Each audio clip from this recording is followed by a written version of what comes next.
भले भाग वारा घोट जुल्फकार यार डाडा सिंगार ठहनी था भले भाग सेरो डाडा तोखे हार ठहनी था अजो कुरा कई पिछे पालन हार अजो तोखे हार ठहनी था बाबा सोना साईं तुझा सिंगार डाडा तोखे हार ठहनी था सुना गुरबत ते कया पालनहार दादा तो ते हार ठहनी था सुना गुरबत ते कया पालनहार दादा तो ते हार ठहनी था मोला गुरबत ते कया पालनहार दादा तो ते हार ठहनी था मिठाई माएट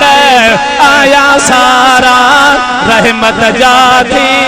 व्यामस्कारा ओ मिठाई माएट आया सारा रहमत जाती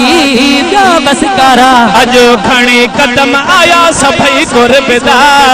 बाज तोखे मोड़ ठहनी था मोड़ काथा ठहराया थई जुल्फकार बाज अदा मोड़ ठहनी था अजो गुरबत ते गए मोड़ नवा दिसो था दिलदार बाज तोखे मोड़ ठहनी था अजो गुरबत ते गया पालनहार दादा तो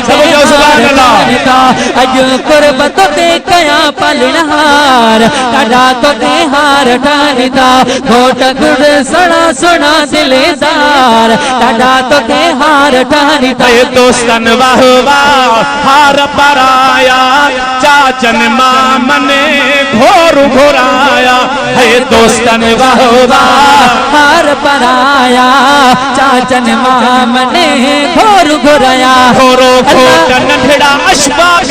असा बेदे बेद सोयार दाजो तोखे मोड़ ठहनी था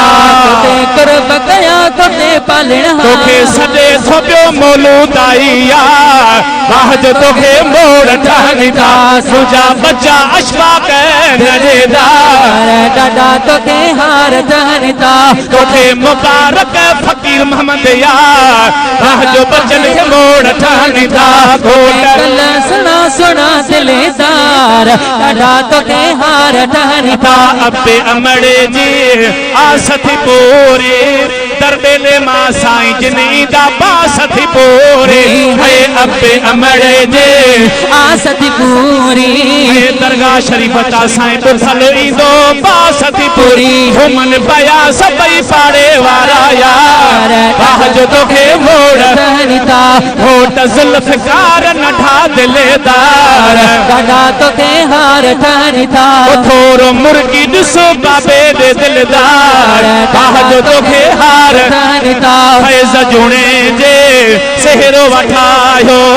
सेरो अशबाग अग्या वकील वगायो है फैज़ जुणे जे